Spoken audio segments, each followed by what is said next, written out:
En Mauricie, jusqu'à 1280 projets pourraient être perturbés par la grève dans la construction résidentielle.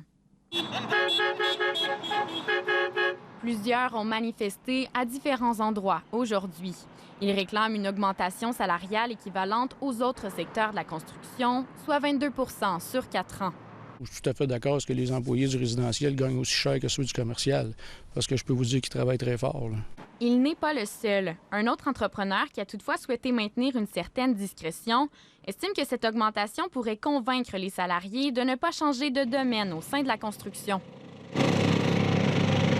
Ce n'est pas parce que les travailleurs ont le droit de grève que tous les chantiers sont désertés. En fait, comme ils ne sont pas soumis au Code du travail ou encore aux dispositions contre le recours à des briseurs de grève, la loi R20 stipule que les salariés peuvent travailler, c'est le désir.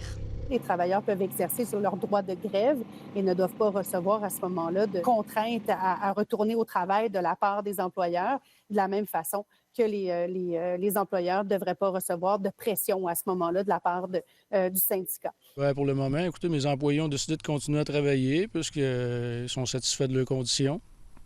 Alors, ils ne voyaient pas l'obligation de soutenir les syndiqués. On fait du privé, c'est des clés en main personnalisées à des clients qui attendent pour déménager avec des délais puisqu'ils ont vendu leur propriété, puis on signe dans nos contrats des dates de livraison, puis on a des pénalités si on ne livre pas à temps, là.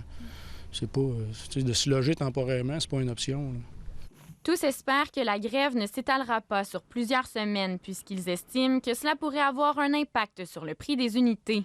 Ça va avoir des impacts pour le privé parce que, bien entendu, le prix des maisons va encore une fois monter. Les négociations se poursuivent.